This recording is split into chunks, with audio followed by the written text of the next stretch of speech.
అనే పర్షా అలాగే పర్షా వైఎల్ఎక్స్ అనే పర్షా భాగము ద్వితీయోపదేశ కాండము 31వ అధ్యాయము 1 నుంచి 30 వచనాల వరకు ఉంటుందన్నమాట. అయితే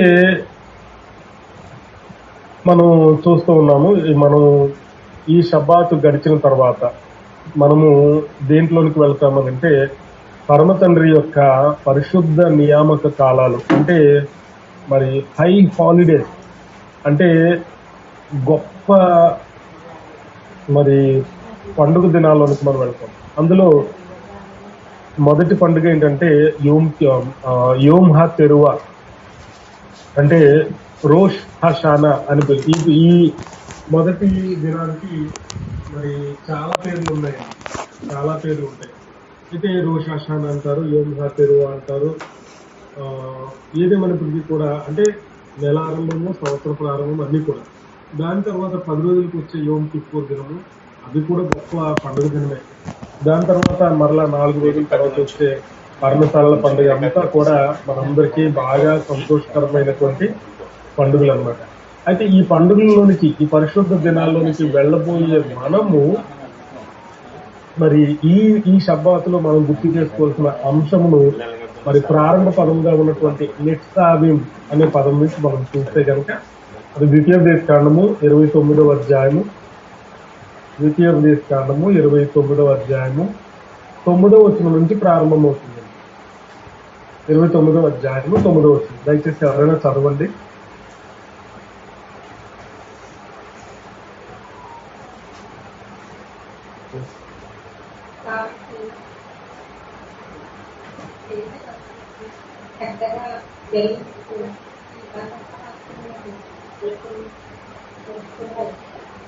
ఇక్కడ తెలుగులో ఉన్నట్లుగా ఇంగ్లీష్ లో లేదండి. ఇంగ్లీష్ లో ఏమనుందంటే you stand upright this day all of you before the Lord your God Hashem your Elohim అని రాయబడింది.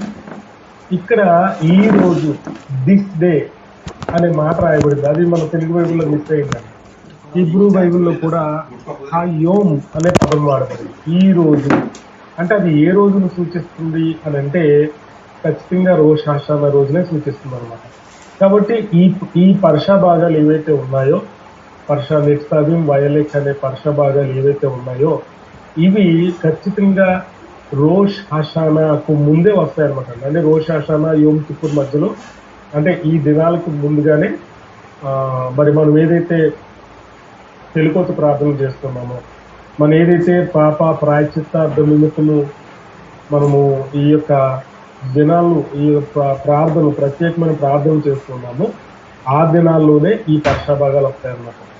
కాబట్టి అంటే ఎందుకు ఇక్కడ ఆ యోమ్ అనే మాట, అలాగే యూ స్టాండ్ అంటే నిట్సావిం అనే పదానికి అర్థం ఏంటంటే యూ స్టాండ్ అని అర్థం అనమాట. నీవు నిలబడవలను, లేదా నీవు నిలుచున్నప్పుడు, నీవు నిలబడుతున్నప్పుడు అని అర్థం వస్తుంది అనమాట.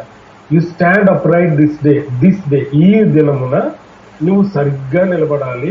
ఆల్ ఆఫ్ యూ అంటే మీరందరూ సరిగ్గా నిలబడాలి. Before the Lord your God అంటే నీ ఎలోహిం అయిన హషెం ఎదుట మీరు సరిగ్గా నిలబడాలి అనే మాట దేన్ని సూచిస్తుంది అని చెప్తున్నారంటే, బాల్ షెమ్ తోవ్ అనేటువంటి రబ్బీ గారు ఇది ఖచ్చితంగా రోష్ హషానా దినాన్నే సూచిస్తుందని తెలియజేస్తారన్నమాట. అందుకని ఖచ్చితంగా ఈ రోష్ హషానా ముందు వచ్చే షబ్బాతులోనే ఈ పర్షా భాగం అనేది ఎప్పుడు కూడా వస్తూ ఉంటుంది అనమాట అండి. అయితే తాల్మూద్ ప్రకారంగా కూడా మరి ఒక మాట తెలియజేస్తూ ఉన్నారు. రబ్బీలు ఏం తెలియజేస్తున్నారంటే, ఈ యొక్క నిజానికి ఈ సృష్టి జరగక ముందు సృజించబడినటువంటి 7 విషయాలు మీ అందరికీ తెలిసి, ఇవన్నీ కూడా గత చాలా సంవత్సరాలుగా మీరు వింటూ ఉన్నారు. ఆ 7 విషయాల్లో ఈ సృష్టికి ముందు సృష్టించబడినటువంటి 7 విషయాలు ఏవైతే ఉన్నాయో అందులో ఒకటి రిపెంటెన్స్, మారు మనసు అనే దాన్ని తెలియజేస్తాం. తెలుగులో మారు మనసును తర్జుమా చేయడం వలన దాని విలువ, ఆ యొక్క యెషువా అనే పదం యొక్క విలువ తెలుగులో మారు మనసు అని తర్జుమా చేయడం వలన మనం చూసే కోణం వేరైపోయింది అనమాట. కానీ నిజానికి యెషువా అనేది ఈ సృష్టికి ముందే సృజించబడింది, 7 విషయాల్లో ఒక విషయమై ఉంది అనే విషయాన్ని పెసాకిం 54a పెసాకిమ్ అనే తాల్ముద్ ట్రాక్టేట్ లో 54a అనేటువంటి దానిలో ఈ ఈ 7 విషయాలు ఏంటి? ఆ 7 విషయాలు అంటే మొదటిగా తోరా, రెండవది టెషువా, మూడవది గన్ ఈదెన్, నాలుగవది గెహెన్నా, ఐదవది థ్రోన్ ఆఫ్ గ్లోరీ అంటే ఆయన సింహాసనము, ఆరవది ఆయన ఆలయము, ఏడవది మెస్సియా అనే పేరు. 7 విషయాల్లో రెండో విషయం ఏంటంటే తెషువా అనమాట, మారు మనసు. ఈ మారు మనసు అనేది ఈ దినాల్లో ఎక్కువగా మారు మనసు అంటే తెషువా అనే దాని గురించి మనం ఎక్కువగా ధ్యానం చేస్తూ ఉన్నాం. ప్రతి దినము కూడా తోరా నుండి ఏదో ఒక విషయాన్ని నేర్చుకుంటూ దానిలో తెషువా ఏ విధంగా పొందుకోవాలనే దాని గురించి కూడా మనము మరి చూడడం అనేది జరిగిందనమాట. అయితే మరి సామెతల గ్రంథము 102 కీర్తనల గ్రంథము 102వ కీర్తన 19వ వచనంలో రాయబడిన ఒక మాట, దాని గురించి రబ్బీలు ఏమంటున్నారనే దాని గురించి మాట్లాడదాం. ఒకసారి ఆ మాట చదవండి. కీర్తనలు 102వ కీర్తన 19వ వచనం.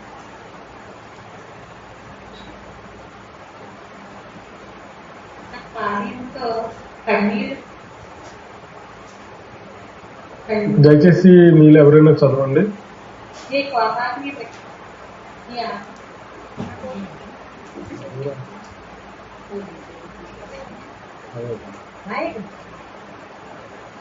సోదరులు ఏమైనా చదువుతున్నారండి?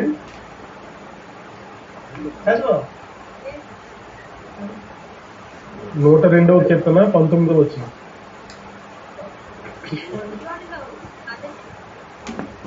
యెరూషలేములో ఆయన స్తోత్రమును ప్రకటించినట్లు చెరసాలలో ఉన్నవారి మూర్ఖులను విడుటకును, చావునకు విధింపబడిన వారిని విడిపించుటకును ఆయన తన ఉన్నతమైన పరిశుద్ధాలయం నుండి వంగి చూచిననియు, ఆకాశం నుండి భూమిని దృష్టించిననియు వచ్చే తరం తెలుసుకున్నట్లుగా ఇది రాయబడవలెను.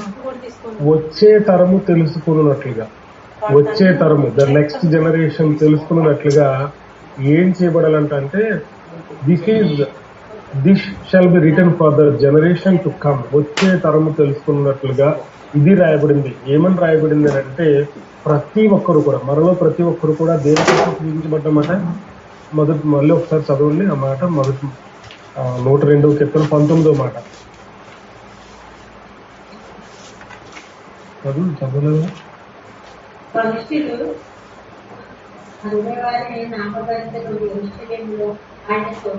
అంటే మనుష్యులందరూ కూడా సియోనులో హర్షం యొక్క నామ ఘనతను తెలియచేయడానికి, ఆయన ప్రచురం చేయడానికి ఆయన తయారు చేశారు మనుషులని అనే విషయాన్ని ఇక్కడ రాస్తూ ఉన్నారు. దీని గురించి మిద్రాష్ తెహిలిం అనేటువంటి గ్రంథములో, అంటే కీర్తనల గ్రంథానికి మరి వ్యాఖ్యాన గ్రంథం అనమాట.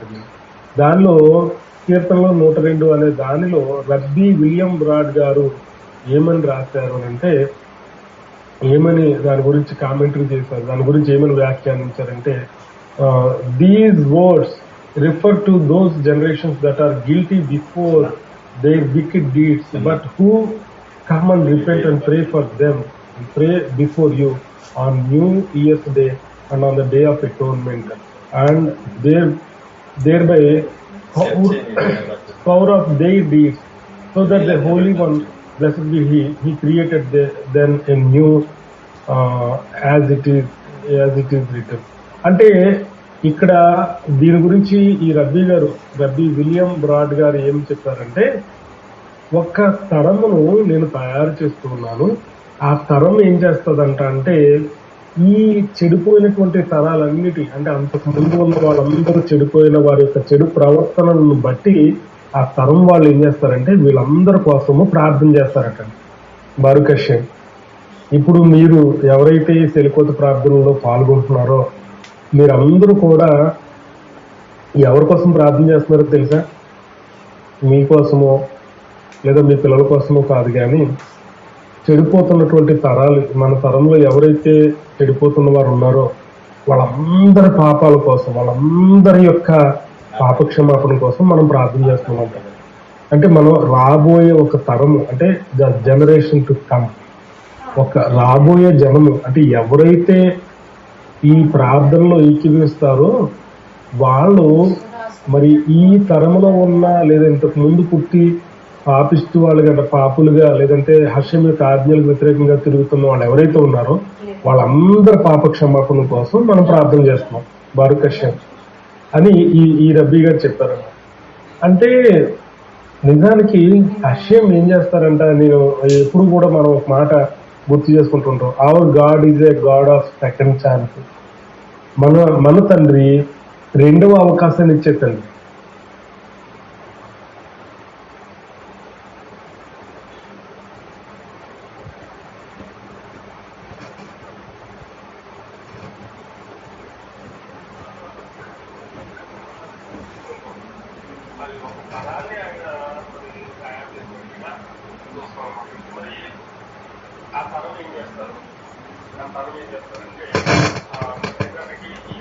వర్ష భాగంలో మనం చూస్తాము ద్వితీయోపదేశకాండం 31వ అధ్యాయము 10 నుంచి 13 వచనాలు మనం చూసినట్లయితే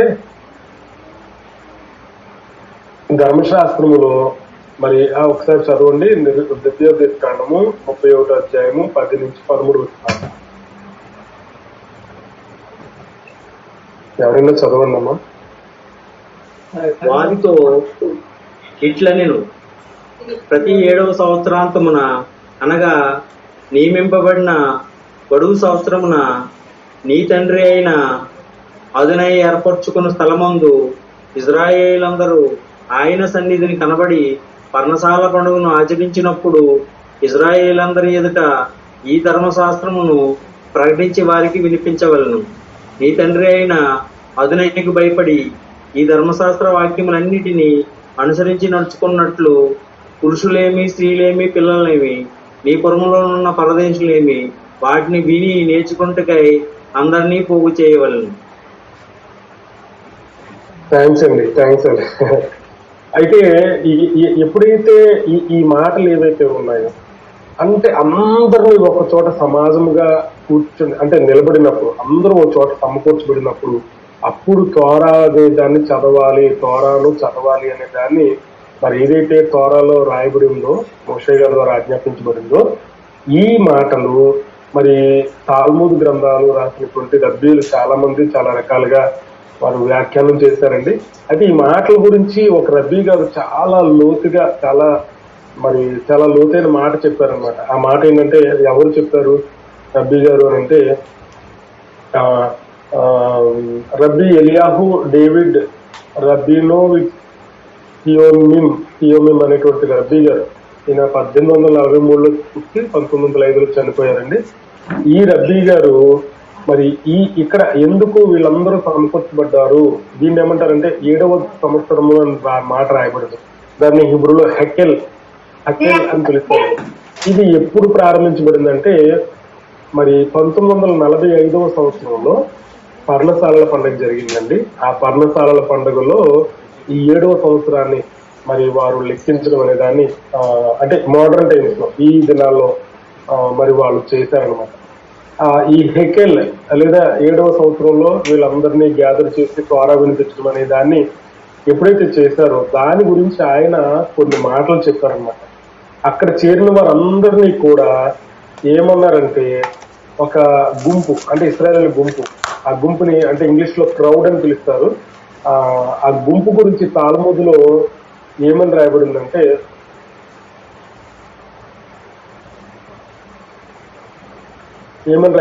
ఇశ్రాయేలీలంట యూదులంట ఎక్కడైనా ఒక గుంపుగా కనబడ్డారనుకోండి, ఎవరికైనా అంటే ఇంకొక ఇశ్రాయేలీకి ఒక చోట ఇశ్రాయేలు అందరూ గుంపుగా ఉన్నారు అన్నప్పుడు ఆ గుంపును చూసి ఆ యూదుడు ఏం చేస్తారంటే హషెంకు ఒక బ్రహా చెప్తారట. ఎందుకు ఇలా చెప్తారు అని అంటే మరి తాల్మూదులో రాయబడిన దాన్ని బట్టి బెరకోత్ 58A ఈ బ్లెస్సింగ్ చెప్తారు అనే మాట రాశారు. Blessed is he who discerns secrets for the mind of each different from that of the other just as the face of each is different from that of the other. అంటే అక్కడ ఉన్న వారందరూ కూడా ఒకరి ముఖాలు ఒకరు అంటే అందరూ ఒకలాగా ఉండరండి, ఒకరి ముఖాలు ఒకరు వేరువేరుగా ఉన్నప్పటికీ కూడా అక్కడ అందరూ ఒక గుంపుగా ఉన్నప్పుడు ఒక్క మనిషిలా కనబడుతుంది. ఆ విధంగా తయారు చేసిన హర్షం స్తుతింపబడినగా కానీ ఒక బ్రకా చెప్తారు అనే విషయాన్ని తాల్మూద్ బెరకోత్ 58A రాశారనమాట.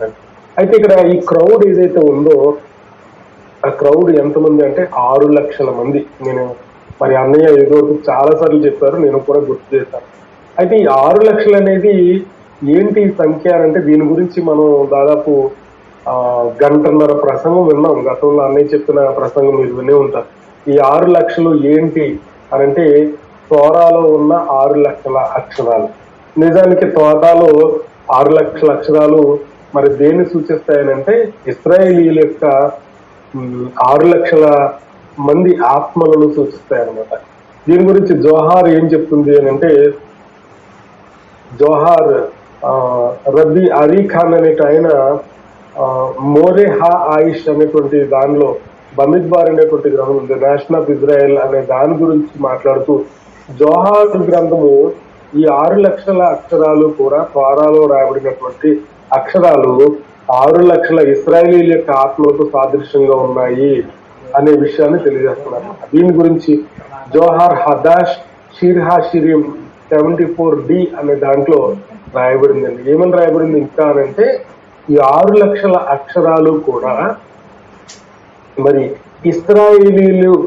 ఇస్రాయేల్ అనే పేరుకి సమాంతరంగా ఉంటుంది అనమాట. అసలు నిజానికి ఇస్రాయేల్ అనే పేరే దానికి ఒక యాక్రోనిమ్ అంటే సంక్షిప్త రూపం ఒకటి ఉందండి. ఏంటి సంక్షిప్త రూపం అంటే, ఇస్రాయేల్ అనే పదంలో యోధు, షీను, రేషు, ఆలెఫ్, లామెద్ 5 అక్షరాలు ఉంటాయి. అందులో యోధ్ అంటే అర్థం ఏంటంటే యష్ అని అర్థం వస్తుందండి. షీన్ అంటే టిషిమ్ అనే అక్షరం వస్తుంది అనమాట. రేష్ అంటే రిబో అనే అక్షరం వస్తుంది. అలాగే ఆలెఫ్ అంటే ఓటియోత్ అనే అక్షరం వస్తుంది. అలాగే లామెద్ అంటే లా తోరా అని అర్థం వస్తుంది. వీటన్నిటిని కలిపితే దాని అర్థం ఏంటంటే there are 600,000 letters in the Torah అని అర్థం. అంటే తోరాలో 6 లక్షల అక్షరాలు ఉన్నాయి అని అర్థం వస్తుందంట. దేనికి? ఇస్రాయేల్ అనే పదాన్ని. కాబట్టి అంటే దీన్ని ఏ విధంగా చెప్తున్నారు, రబ్బీను యాకోబ్ అనేటువంటి ఆయన, రబ్బీను యాకోబ్ అబుకర్ జేవియరా అనేటువంటి రబ్బీ గారు ఏం చేస్తున్నారంటే, ఈ తోరాలో ఉన్న 6 లక్షల అక్షరాలు ఇశ్రాయేలీయులతో సమానము అనే విషయాన్ని ఆయన తీసుకొచ్చారు. ఇలాగే చాలా మంది దీని గురించి చెప్పారండి. కానీ నిజానికి మీకు గుర్తుందో లేదో నాకు తెలియదు, కానీ నాకు బాగా గుర్తుందో ఒక రోజు ఈ 6 లక్షల అక్షరాలు 6 లక్షల ఇశ్రాయేలీయులకి సాదృశ్యంగా ఉంటే నిజానికి తోరాలో 6 లక్షల అక్షరాలే ఉన్నాయా లేకపోతే అంతకంటే ఎక్కువ ఉన్నాయా తక్కువ ఉన్నాయా? ఎందుకనంటే ఈ వర్తమానం చాలా లోతైన వర్తమానం మనం విన్నాం గతంలో. నిజానికి 6 లక్షల అక్షరాలు ఉండవండి తోరాలో. ఎన్ని ఉంటాయనంటే 3,04,805 అక్షరాలు ఉంటాయండి. 3,04,805 అక్షరాలు ఉంటాయన్నమాట తోరాలో. కానీ మనం ఏం చెప్తున్నాము, 6 లక్షల అక్షరాలు, 6 లక్షల ఆత్మలు, 6 లక్షల ఇజ్రాయేల్ అని చెప్తున్నాం. అదే మనం కాదు, ఇజ్రాయేల్ చెప్తున్నారండి. మరి నిజానికి తోరాలో ఉన్న మాటకి దేన్ని కలపకూడదు, దాంట్లో నుంచి దేన్ని తీసేయకూడదు అని అంటే, మరి 3,04,805 అక్షరాలు ఉన్నటువంటి తోరాలో 6 లక్షల అక్షరాలు ఉన్నాయని మనం ఎలా చెప్పేస్తున్నాం? దీని గురించి చాలా లోతైన వర్తమానం మనం విన్నాం. ఏంటి అని అంటే, ప్రతి అక్షరము తర్వాత మరి మనం రాసే అక్షరం ఏదైతే ఉందో బ్లాక్ అంటే నల్ల ఇంకుతో రాసిన అక్షరం వెనుక ఒక తెల్ల అక్షరం ఉంటది అనమాట. మరి ఇది విన్నారు, మీరు గుర్తుందో లేదో తెలియదు, కానీ నేను చాలా స్పష్టంగా విన్నాం. అప్పుడు ఈ నల్ల అక్షరం ఏదైతే రాసామో, అలెఫ్ అనే అక్షరం రాసినప్పుడు తెల్ల కాగితం మీద అలెఫ్ అనే అక్షరం రాసినప్పుడు దాని వెనక అచ్చు వస్తుంది అనమాట. లేదంటే ఆ మధ్యలో గ్యాప్లు కూడా ఉంటాయి. వీటన్నిటిని కలిపితేనే 6 లక్షల అక్షరాలు వస్తాయని మరి ఈ యొక్క రబ్బీలు అందరూ కూడా వ్యాఖ్యానం చేస్తూ ఉన్నారు. కాబట్టి ఇక్కడ నల్లని అక్షరాలు ఎన్ని ఉన్నాయంటే 3,04,805 అక్షరాలు ఉంటే వాటి మధ్యలో ఉన్నటువంటి వైట్ అక్షరాలు అవి ఎన్ని ఉన్నాయంటే 2,95,195 అక్షరాలు ఉంటాయి అన్నమాట. ఈ వైట్ అండ్ బ్లాక్ అక్షరాలు అన్నిటిని కలిపితేనే మరి ఇస్రాయేల్ అవుతుంది అనమాట. అయితే తాల్ముద్ ఇంకా ఇస్రాయేల్ అనే దాని గురించి ఇంకా లోతుగా మాట్లాడుతూ యావమెత్ 64b అనే ట్రాక్టేట్ లో ఒక మాట రాయబడింది, the son of David will not come until all the souls in the body are complete. అంటే ఇక్కడ మరి దావీదు కుమారుడైనటువంటి మెస్సయ్య గురించి మాట్లాడుతూ ఇక్కడ దీనికి కనెక్షన్ అనేది జరుగుతుంది అనమాట. ఇప్పుడు ఈ దావీదు కుమారుడైన మెస్సయ్య అంటే ప్రపంచం అంతా ఎదురు చూస్తున్నటువంటి మెస్సయ్య, మరి యూనివర్సల్ మెస్సయ్య ఎవరైతే ఉన్నారో ఈ యూనివర్సల్ మెస్సయ్య ఎప్పుడు వస్తాడు అని అంటే ఈ 6 లక్షల అక్షరాలు కూడా ఒక్క చోట చేరినప్పుడు, అంటే పర్ఫెక్ట్ తోరాగా ఇశ్రాయేలు ప్రజలందరూ కూడా ఎప్పుడైతే మార్చబడతారో అప్పుడు దావీదు కుమారుడైన మెస్సయ్య, దాన్ని కింగ్ మెస్సయ్య అని అంటాం మనం. మీ అందరికీ గుర్తు రావాలంటే మెస్సయ్య బెన్ డేవిడ్, ఈ మాట మీరు వినే ఉంటారు. మెస్సయ్య బెన్ డేవిడ్ ఎప్పుడు వస్తాడంటే ఈ 6 లక్షల అక్షరాలు కూడా ఒక చోట కూర్చబడినప్పుడు, ఎలాగైతే అది తోరాగా మార్చబడిందో, ఎలాగైతే మోషే గారు వాళ్ళందరినీ సమకూర్చి చోట కూర్చోబెట్టిన తర్వాత పర్ణశాలల పండుగలో 7వ సంవత్సరం మందు ఆ తోరాన్ని ఎప్పుడైతే చదవడం మొదలు పెడతారో, అలాగే ఇశ్రాయేలు ప్రజలందరూ ఒక చోట సమకూర్చబడినప్పుడు, అంటే 6 లక్షల అక్షరాలు కూడా ఒక చోట సమకూర్చబడినప్పుడు మెస్సయ్య దావీదు రాజు అయిన దావీదు కుమారుడైన మెస్సయ్య వస్తాడు అని చాలా మంది రబ్బీలు కామెంటరీ చేస్తారండి. అందులో ఒక ఆయన రబ్బీ అరీ ఖాన్ అనేటువంటి రబ్బీ గారు కూడా ఇదే తెలియజేస్తారనమాట. అయితే ఈ తోరపర్షంలో మనం ఈరోజు చదువుకున్నటువంటి తోరపర్షంలో ద్వితీయోపదేశ కాండము 31వ అధ్యాయము 24వ వచనంలో ఒక విషయం రాయబడిందండి. ఒకసారి చదువుతారు ఎవరైనా? ఈ ధర్మశాస్త్ర వాక్యములు మోషే గ్రంథమందు సొంతంగా వ్రాయుట ముగించిన తర్వాత మోషే అదునై నిబంధన మందసమును మోయు లేవీయులను చూచి ఆజ్ఞాపించిందేమనగా, మీరు ఈ ధర్మశాస్త్ర గ్రంథమును తీసుకొని మీ తండ్రి అయిన అదునై నిబంధన మందస పక్కన ఉంచండి. చాలండి. ఇక్కడ తెలుగులో రాయబడిన మాటలు మనం జాగ్రత్త చూస్తే శాంతముగా రాయటం ముగించిన తర్వాత అనే మాట చూస్తాము. రాసిన తర్వాత ఆ యొక్క ధర్మశాస్త్ర గ్రంథాన్ని నిబంధన మందస్థం పక్కన పెట్టినట్లుగా మనం చూస్తాం. తెలుగులో చూసిన మాటలు బట్టి మనకు అలా అర్థం. అయితే ఇంగ్లీష్ లోనూ లేదా హిబ్రూలో మనం రోజుగా వెళ్తే ఇంగ్లీష్ లో ఏమని రాయబడిందంటే, it happened when Moses had made an end of writing the words of this law in a book until they were finished. అంటే వారు ఈ అక్షరాలన్నీ ఒక చోట సమకూర్చబడినప్పుడు అది పూర్తి అయ్యింది, ఆ తోరా అనేది పూర్తి అయ్యింది, మోషే గారు పూర్తి చేశారు అని.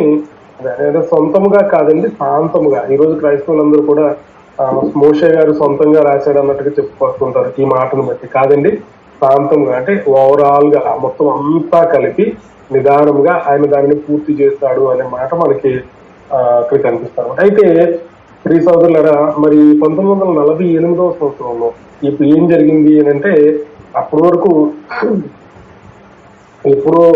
ఎప్పుడో చెదరగొట్టబడిన ఇశ్రాయేలు ప్రజలందరూ కూడా ఆ యెరూషలేము నుంచి బయటకు ఎప్పుడో వెళ్ళిపోయారు.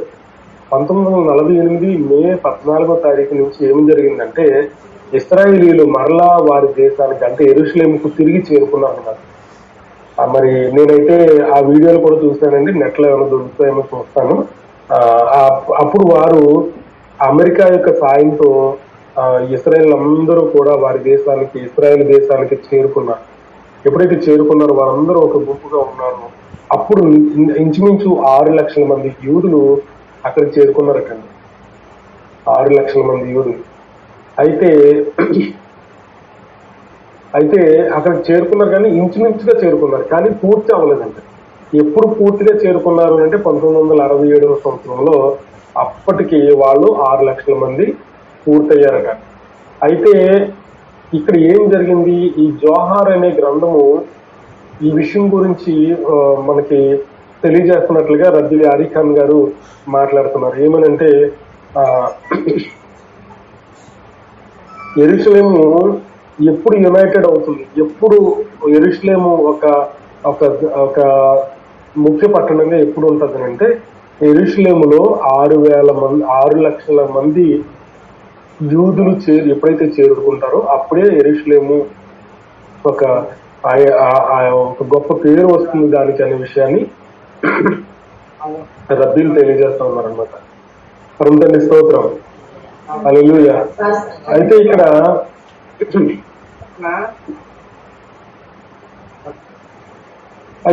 ఇక్కడ ఒక మాట కూడా మీకు చెప్పాలనుకుంటున్నాను. ఇశ్రాయేలీలు ఎలా ఉంటారంటే ఒక చెట్టుకి ఉన్నటువంటి మరి ఒక చెట్టుతో పోలిస్తారంటే ఇశ్రాయేలీలు కూడా. ఆ చెట్టుకి ఎన్ని అంటే 6 లక్షల కొమ్మలు అంట. సో 6 లక్షల కొమ్మలు ఉన్న ఒక చెట్టుతో మరి ఈ యొక్క ఇశ్రాయేలీల యొక్క ఆత్మలను మరి రబ్బీలు చెప్తూ ఉన్నారు. అయితే మీరు మరి ఎక్కడికి వెళ్ళారు? 6 లక్షల కొమ్మలు కూడా ఇశ్రాయేలీలు అయితే అన్ని ఎక్కడ ఉంటారు? మీరు నేను మనందరం ఎక్కడ ఉంటాం అని అంటే ఈ 6 లక్షల కొమ్మల్లో కూడా మనము ఏదో ఒక కొమ్మకి ఏం చేయబడతామంటే ఎవరిని చెప్తారండి?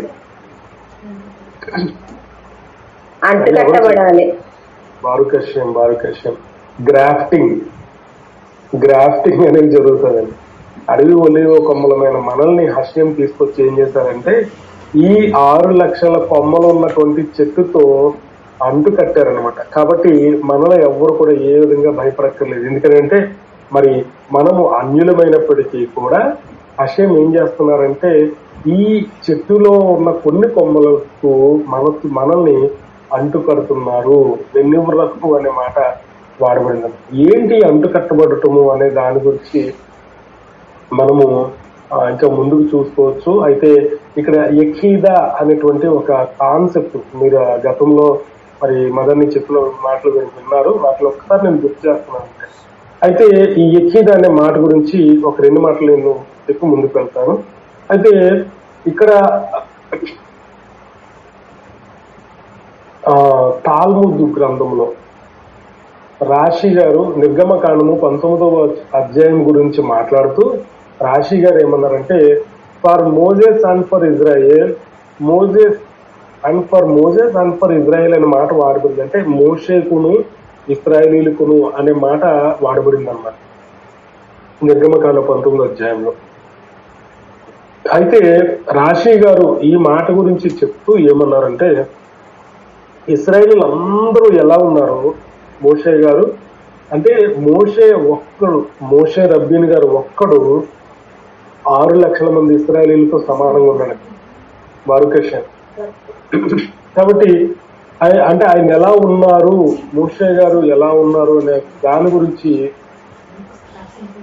మరి మెక్కిల్తా దే రబ్బీ అనేటువంటి దే రబ్బీ ఇష్మాయిల్ అనే గ్రంథంలో మెక్కిల్తా దే రబ్బీ ఇష్మాయిల్ అనే గ్రంథంలో ఏమని రాయబడిందంటే 18వ అధ్యాయం 1వ వచనంలో Moses is equated with Israel and Israel with Moses, the master with the disciple and the disciple with the master.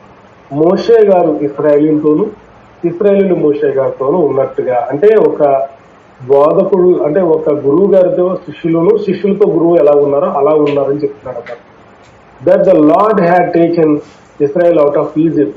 We are hereby apprised that the exodus from Egypt is over and against all the miracles and acts of might that the Holy One, blessed be He, wrought for Israel. ఇశ్రాయేలీల కొరకు అంటే మోషే గారి కొరకు ఈ అద్భుత కార్యాలన్నీ కూడా హర్షం వారు ఐగుప్తులు ఎలాగైతే చేశారో అదేవిధంగా ఇశ్రాయేల్ కొరకు కూడా చేశారన్నమాట. సో మోషే ఇశ్రాయేలీలు ఇద్దరు కూడా ఒకరికొకరు ఇంటర్ కనెక్టెడ్ గా ఉన్నారు అనే విషయాన్ని తెలియజేస్తారన్నమాట. మోషే రబ్బీని గారు మరి మెస్సయ్య అనే కాన్సెప్ట్ ఎక్కడ లింక్ అవుతారు అని అంటే రాబోయే మెస్సయ్య కూడా మోషే గారి లాగే ఉంటారు. అంటే మోషే గారి తర్వాత వచ్చేది ఎవరు అని అడిగితే అది ఖచ్చితంగా మెస్సయ్య అనే విషయాన్ని మనం గుర్తెరుగుతాం అన్నమాట. ఈ విధానాన్ని మోషే గారి తర్వాత కొనసాగింపు ఎవరు అంటే అది మెస్సయ్య. ఈ విధానాన్ని ఎక్కీదా అనే మాట మీరు ఎప్పుడైతే ఉన్నారో ఆ ఎక్కీదాతో కనెక్ట్ చేయబడుతుంది అనమాట. ఎందుకు ఎక్కీదా అంటే ఏంటి? మనకి ఆత్మలు 5 రకాల ఆత్మలు ఉన్నాయని తెలుస్తుంది అందరికీ. మీరు చాలాసార్లు విన్నారు. ఈ 5 రకాల ఆత్మల్లో మొదటిది ఏంటంటే నెఫెష్, రెండవది నెషామా, మూడవది రువాక్, నాలుగవది ఖాయా, ఐదవది యఖీదా. అయితే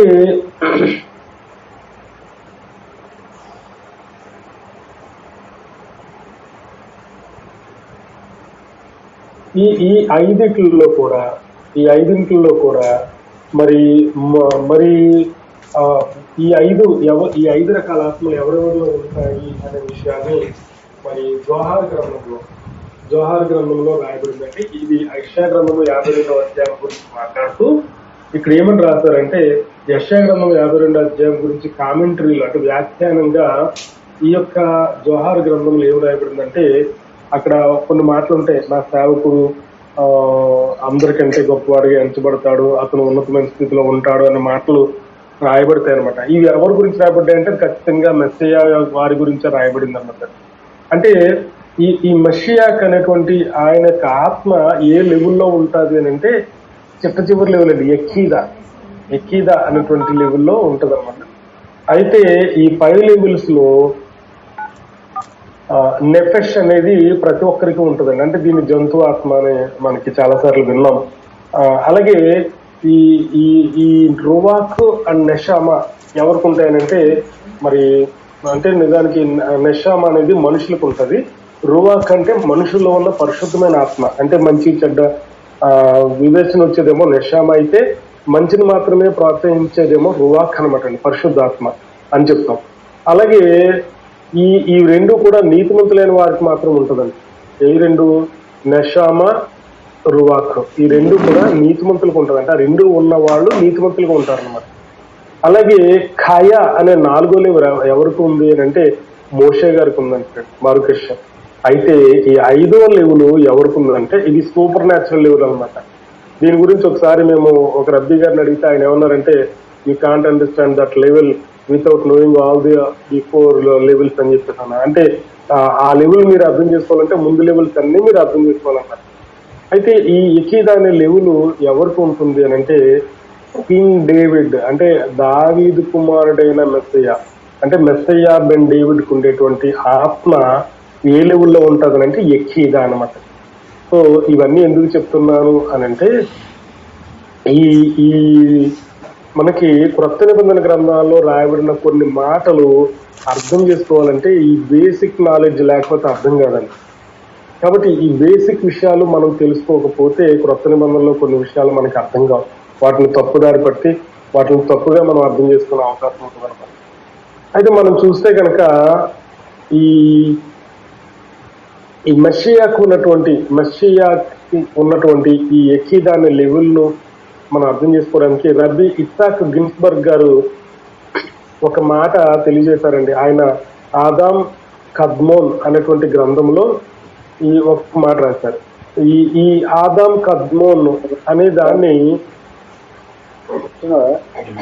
మట్టి నుండి తయారు చేయబడిన ఆదాముగా మనం చూస్తే, మరి ఆదాం రిషోన్ అంటే మొదటి మనిషి యొక్క స్థితి ఏముండేది అంటే మరి యఖీదా లెవెల్లో ఉండేదన్నమాట.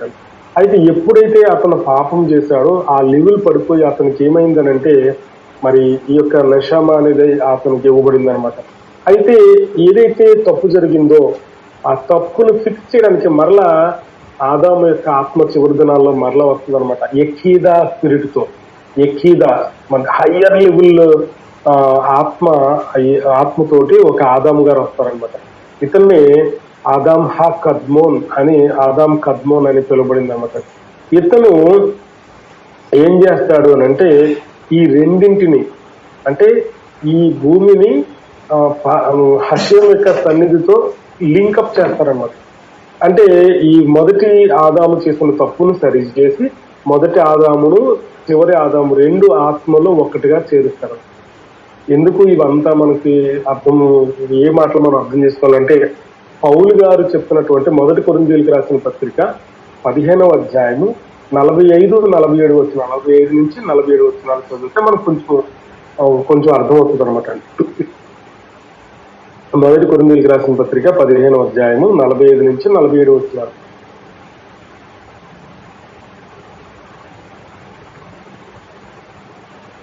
దయచేసి.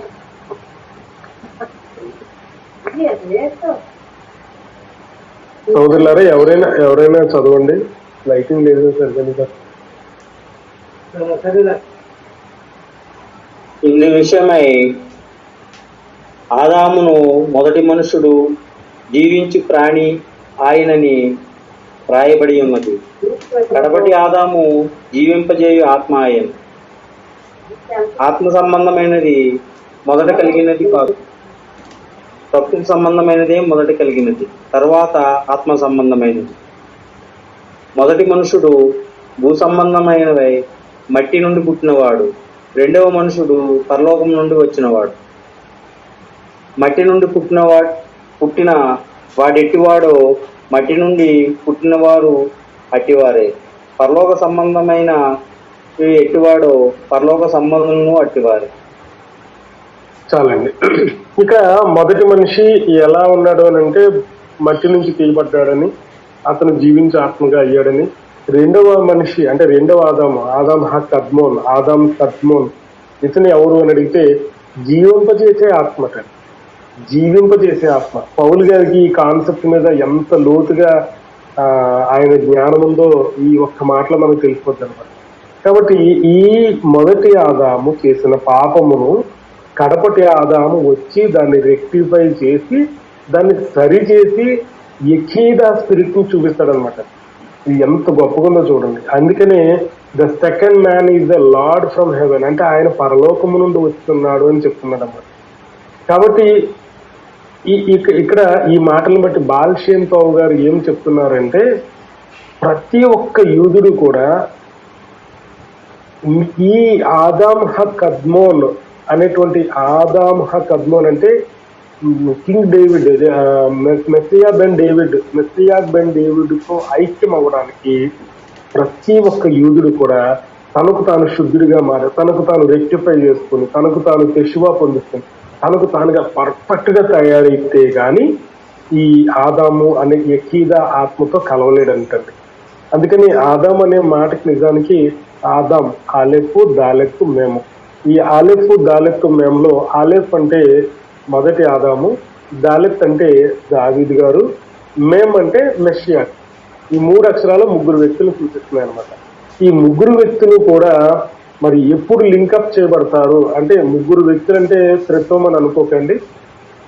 ఈ మొదట ఆదాము చేసిన తప్పును మరి కడపటి మెస్సియా అనే ఆదాం కద్మోను వచ్చి సరిచేసిన తర్వాత అతను ఏమవుతాడంటే మెస్సియా బెన్ డేవిడ్ అవుతాడు. ఈ విషయాన్ని ఇది ఎప్పుడు జరుగుతుంది అని అంటే ఎంటైర్ ఇస్రాయేల్ అందరూ కూడా, ఇస్రాయేల్ 6 లక్షల మంది ఆత్మలు ఉన్నటువంటి ఇస్రాయేల్ అందరూ కూడా వారు రెక్టిఫై చేసుకోవాలన్నమాట. వారిగా తెషువా పొందుకోవాలన్నమాట. తెషువా పొందుకుని ఏం చేయాలంటే వాళ్ళందరూ ఒక్కటిగా కలిసి ఒక్కటిగా ఉండాలి, ఒక్క వ్యక్తిగా ఉండాలి. అలా ఉన్నప్పుడు మెస్సయ్య వస్తాడు అని మరి రబ్బీలందరూ కూడా ఎదురు చూస్తున్నారు. రబ్బీ బాల్షేమ్ పావు గారు కూడా ఇదే మాట్లాడతారు. ఆ స్థితి ఏదైతే మనము ఆ రోజు కోసం ఎదురు చూస్తున్నామో అది త్వరగా మన రోజుల్లో మనం బ్రతుకుంటుండగానే అది మన మధ్య జరగాలని మనందరం కోరుకుందాం. అయితే ఇంకొక చిన్న మాట, నేను చిన్న విషయాన్ని గుర్తు చేసి నేను ముగిస్తాను. ఎందుకనంటే ఈ యొక్క తెషువా అనేది ఎలా జరుగుతుంది, యెషువా మెస్సయ్య వారు కూడా ఈ యొక్క మరి క్రొత్త నిబంధన గ్రంథాల్లో తెషువా గురించి చాలా సార్లు బోధించారు, మనం చాలా సార్లు విన్నాం. మత్తయి సువార్త 3:13-17 కూడా మనకి దాని గురించి స్పష్టం చేస్తాయి. కానీ ఎవరైనా చదువుతారా?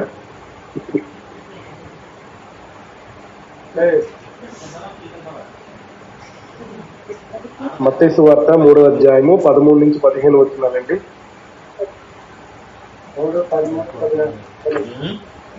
ఆ సమయమున యోహాను చేత బాప్తీసం పొందుటకు మెస్సియా గలిలయ నుండి యోర్దాను దగ్గర ఉన్న అతని యొద్దకు వచ్చెను. అందుకు యోహాను, నేను నీ చేత బాప్తీసం పొందవలసిన వాడినై ఉండగా నీవు నా యొద్దకు వచ్చుచున్నావా అని ఆయనను విచారింపజూసెను. గాని మెస్సియా ఇప్పటికి కానిమ్ము, నీతి యావత్తు ఎలాగూ నెరవేర్చుట మనకు తగి ఉన్నదని అతనికి ఉత్తరం ఇచ్చెను. కనుక అతడు అలాగూ కానిచ్చెను. మెస్సియా బాప్తిసం పొందిన వెంటనే నీళ్ళ నుండి ఒడ్డునకు వచ్చెను. ఇదిగో ఆకాశం తెరవబడెను. ఎలోహిం ఆత్మ పావురం వలె దిగి తన మీదకి వచ్చేట చూచాను. చాలండి. ఇక్కడ ఏదైతే యెషువా మెస్సయ్య వారు యోహాన్ గారు ఇచ్చే బాప్తిస్మం తీసుకోవడానికి బయలుదేరి వెళ్తున్నాడో యోహాన్ గారు ఒప్పుకోలేదండి. నేను నీకు బాప్తిస్మం అంటే నేనే నీ దగ్గరికి వచ్చి నీ చేతిలో నేను మునగాలి అని మిక్కువ తీసుకోవాలని ఆయన చెప్తున్నప్పుడు మరి యెషువా ఏమంటున్నారంటే నేటికి ఇది ఇలా కానిమ్ము, ఇలా జరగాలి అని ఆయన రాశారు. ఆయన చెప్తున్న మాట మనం ఎలా అర్థం చేసుకోవాలి అనే మాట గురించి మనం ఆలోచించేద్దాం. యోహాన్ గారు ఆయన అంటారంటే ఆయన పేరు యోహాన్ గారు ఏమయ్యారంటే యెషువా వచ్చి బాప్తిసం తీసుకోవడానికి అంటే ఇమ్మర్స్ అంటే మిక్వాన్ తీసుకోవడానికి యెషువా వస్తుంటే దాన్ని చూసి ఈయన కన్ఫ్యూజ్ అయ్యారనమాట. ఏంటి నాతో ఈయన బాప్తిసం తీసుకోవడం ఏంటి, నా ద్వారా ఈయన ఇమ్మర్స్ అవడం ఏంటి. కానీ మెస్సయ్య ఏం చేశారు ఆయన అంటే నిజానికి యోహాన్ గారు ఇచ్చే బాప్తిస్మం మారు మనసు విషయమైన మిక్వాది. కానీ యెషువా మారు మనసు పొందుకోవాల్సిన అవసరం ఏముంది? మరి యెషువా ఎందుకు మిక్కువ తీసుకోవాలి యోహాన్ గారి చేతిలో అని అంటే ఆయన ఏమన్నాడంటే నీటికి ఇలా కానిమ్ము, ఇలా జరగాలి అని చెప్తున్నాడు అనమాట. ఆయన నిజానికి ఏ తప్పు చేయలేదు, ఏ పాపం చేయలేదు. మరి ఎందుకు ఆయన మిక్కువ తీసుకోవాలి? ఎందుకు ఆయన రిపెంట్ అంటే మారు మనసు ఎందుకు యెషువా ఎందుకు పొందుకోవాలి మెస్సయ్య అనే విషయం గురించి మనం ఇంకా కొంచెం లోతుగా అంటే యోదయ దృక్పథంతో మనం చూడగలిగినప్పుడు ఆయన పాపం లేని వాడుగా ఉన్నాడు. కానీ ఆయన ఎందుకు యెషువా పొందుకోవడానికి ఆయన మిక్కువ తీసుకోవాల్సి వచ్చింది అని అంటే తాల్ముద్లో ఒక మాట రాయబడిందండి. రబ్బీ మెయిర్ అనేటువంటి ఆయన ఏమని చెప్పాడంటే great is repentance because for the sake of a single person who repents the entire world is forgiven. ఎవరైనా ఒక్క వ్యక్తి అంట మొత్తం ప్రపంచాన్ని క్షమించమని అతను గనక రిపెంట్ అంటే యెషువా పొందుకుంటే ఆ ప్రపంచమంతా అతని వలన మరి పాప ప్రాయశ్చిత్తార్థం జరుగుతుందంట. అర్థమైంది అనుకుంటున్నాను. నేను మరలా ఒకసారి చెప్పడానికి ప్రయత్నం చేస్తాను. ఎవరైనా ఒక వ్యక్తి పొందుకునే యెషువా గొప్ప యెషువా పొందుకుంటే గనక ఆ యెషువా వలన ఆ ప్రపంచం అంతా కూడా క్షమించబడుతుందంట. యోమా అనే ట్రాక్టేట్ అంటే తాల్ముద్ యోమా అనే ట్రాక్టేట్ లో 86B లో ఈ మాట రాయబడింది. రబ్బీ మేయర్ గారు మాట్లాడిన మాట. రబ్బీ సాదోక్ హా-కోహెన్ ఆఫ్ లిబ్లిన్ అనేటువంటి రబ్బీ గారు ఏం చెప్పారంటే this happens because the penitent awakens the hearts of Yeshua in the hearts of others, but not everyone has the capacity to be this one person whose repentance can occasion forgiveness for the entire world. Such a person has not existed. For that unique person will only be the Messiah, son of David.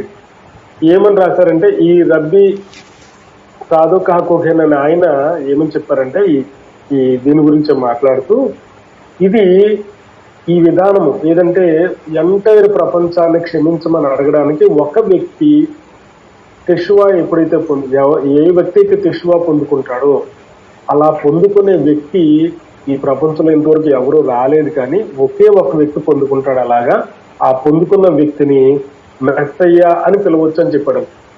అది మెస్సయ్య తప్ప ఇంకెవ్వరు అలా చేయలేరు అని ఆ రబ్బీ గారు అన్నారు.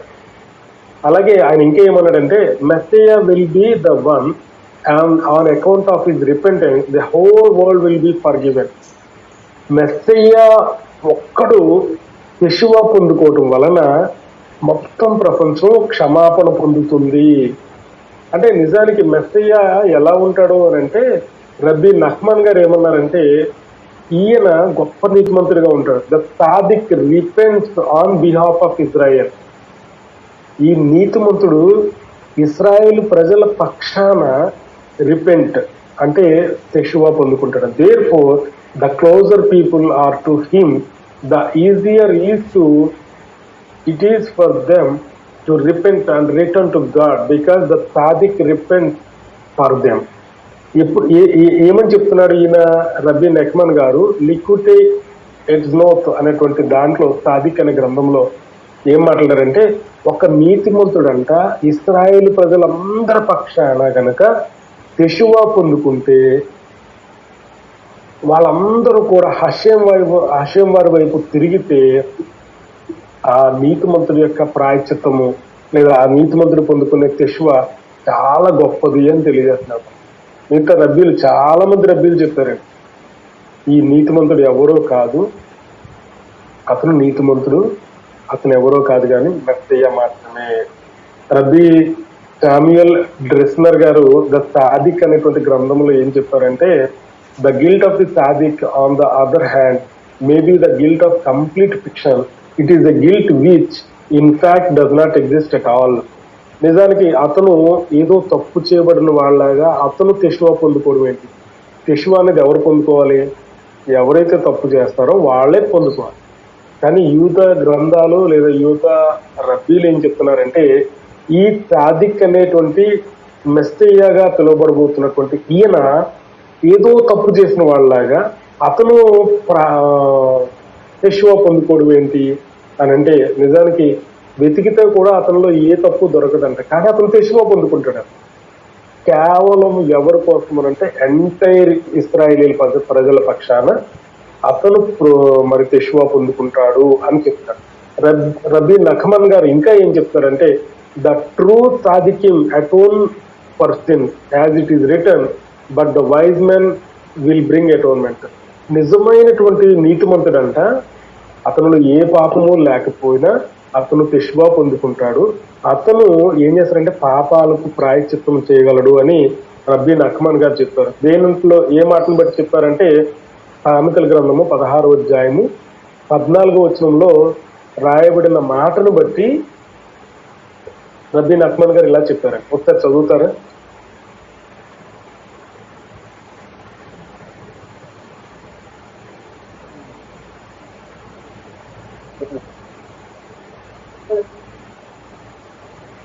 అయ్యా ఎవరైనా చదువుతారండి? సామెతల గ్రంథము 16వ అధ్యాయము 14వ వచనం.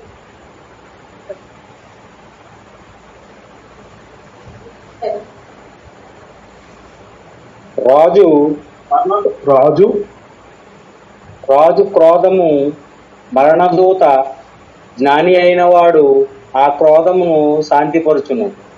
హల్లెలూయా, బారుకేశ్వరం. చూసారండి, తెలుగులో మనం కొంచెం అర్థం చేసుకోవడానికి ప్రయత్నం చేసి ఇప్పుడు వరకు ఉన్న మాటలన్నిటిని బట్టి రాజు క్రోధము మరణదూతటండి. రాజుగారి కోపం ఎలాగుంటుందంటే చంపి పాడేయడమే. కాకపోతే జ్ఞాని అని వాడు ఏం చేస్తారంట? ఒకసారి చదువుతారా సార్? క్రోధమును శాంతిపరచును. ఆ క్రోధమును, రాజుగారి మరణదండన యొక్క క్రోధాన్ని ఏం చేస్తాడంటే శాంతిపరుస్తాడంటే సమాధానపరుస్తాడు, దాన్ని తగ్గిస్తాడు. ఇంగ్లీష్ లో ఏం రాయబడిందంటే, but the wise man will bring atonement అని రాశారు.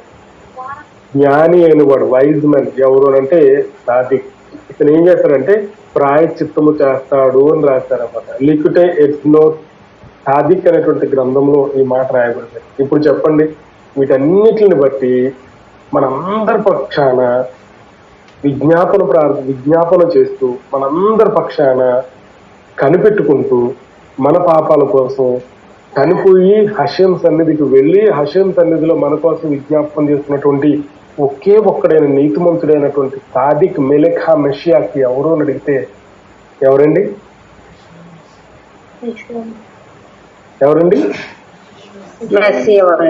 యెషువా మెషియాక్. ఆమేన్ ఆమేన్, బారుకేశ్వరం బారుకేశ్వరం.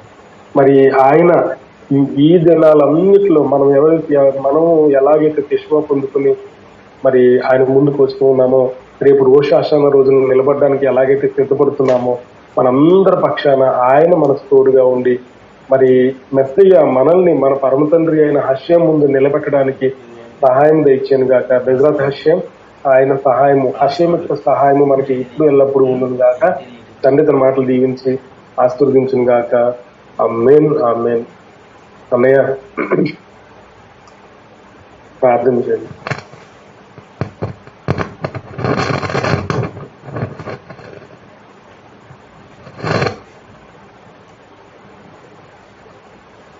చేసుకున్నామండి. మహంతుడ మహాద్గారి జీవోత్పత్తి జీవం గల తండ్రి, నేను అన్నటి నిరంతరం నాకలిక్కున్న శివరితం పరిశుద్ధమైన నామబెట్టాం స్తోత్రం చెల్లిస్తున్నాను. అయా తన ఇంతవరకు తండ్రి వాక్యంతో మమ్మల్ని నడిపించినందుకు స్తోత్రం చెల్లిస్తున్నాను.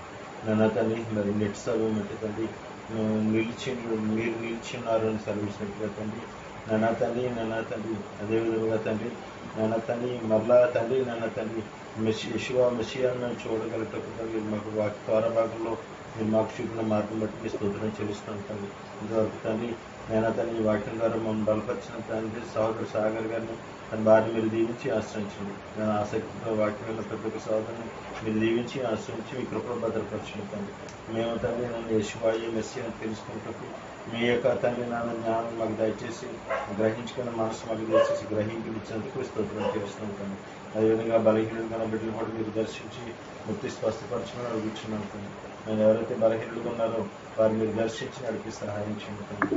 నన్ను తండ్రి మరి ఎదుగు తండ్రి మంచి శిస్తుని దర్శించి టైపాయిడ్ మీకు స్పష్టపరచండి. నన్న తండ్రి అదేవిధంగా తెలియమారని దర్శించండి. లివర్స్ ప్రాబ్లమ్స్ చూపించండి. సలివరి శిస్తుని దర్శించండి. నన్న తండ్రి టైపాయిడ్ యొక్క బలహీనతలు విడుదల దయచేయండి. సుజాత శిస్తుని దర్శించండి. ఆరోగ్యాలను దయచేయండి తండ్రి. నన్న తండ్రి ముత్యాల గారిని కూడా దర్శించి ఆరోగ్యాలను దయచేయండి తండ్రి. నన్న తండ్రి స్వాతిని దర్శించండి. శ్వాసను దయచేయండి. సమయంలో దర్శించిన ఆరోగ్యాలను తెలిపడానికి సహాయం చేయండి. అన్యం దర్శించి తనకున్న సమస్య నుంచి దయచేయండి తండ్రి. అదేవిధంగా రోహిణి శిశువు తనకున్న పొలం విషయంలో సహాయం చేయండి తండ్రి. హైదరాబాద్ రామ్ గారు జ్ఞాపకం చేసుకుని మంచి ఆరోగ్యాలను దయచేయని నడుచున్నాం తండ్రి. విజయ వివాహ విషయంలో మార్గం చూపించబడి తండ్రి గృహస్థులు తెచ్చి నడుచున్నాం తండ్రి. నన్న తండ్రి అదేవిధంగా శరత్ను బట్టి సుమన్ బట్టి యశ్వంతుని బట్టి రవిని కుమార్ని బట్టి తండ్రి అనోజ్ని బట్టి లావరాజు గారు బట్టి ప్రార్థన చేస్తున్నాం తండ్రి. నన్న తండ్రి వారి యొక్క తండ్రి ఉద్యోగ విషయాల్లో మీరు మార్గం చూపించి వాటి బిడ్డలు మీరు స్థిరపరిచి మీరు భద్రపరిచి తండ్రి. నేను మేము మహింపరిచి కనిపించి నడిపించుకుని అడుగుచున్నాం తండ్రి. సహాయం చేయండి తండ్రి. నేను తండ్రి మరి అదేవిధంగా తండ్రి అఖిల్ని బట్టి ఎస్ఐని బట్టి చరిష్మాని బట్టి ప్రార్థన చేస్తున్నాం తండ్రి. నేను మంచి కాలేజీలో అడ్మిషన్ కోసం మీరు చూస్తున్నారు తండ్రి. మీరు సహాయం చేసి ఇంట్లో భద్రపరిచి తండ్రి మంచి కాలేజీలో జాయిన్ అయ్యి మేము మహింపరిచి వారికి ఇచ్చినట్టు నడిపించుకుని అడుగుతున్నాం తండ్రి. శబాత్ ఇచ్చినందుకు స్తోత్రం తండ్రి. శబాత్ మీద నా నుంచి మహింపరిచి కనిపించుకుని భాగ్యం దాచండి. మీకు ఇష్టంగా నడిపించండి. నన్న బలహీనంగా ఉన్నప్పటికీ మీరు దర్శించి నడిపించండి. ప్రాథమిక శుభ్రతలు దయచేసి ఉదయాలు ఇచ్చి మహింపరిచి కనపరుచుకునే భాగ్యం నాకు మాత్రం అందరికీ దయచేయండి. మీరే మహిమ గంట ప్రభావం విశ్వ పరిశుద్ధమైన నామాన్ని నడిపెడుకుంటున్నాము పరమ తండ్రి. ఆమేన్. అందరికీ సెలవు అండి. అందరికీ శుభాశలు. అందరికీ శుభాశలు. అందరికీ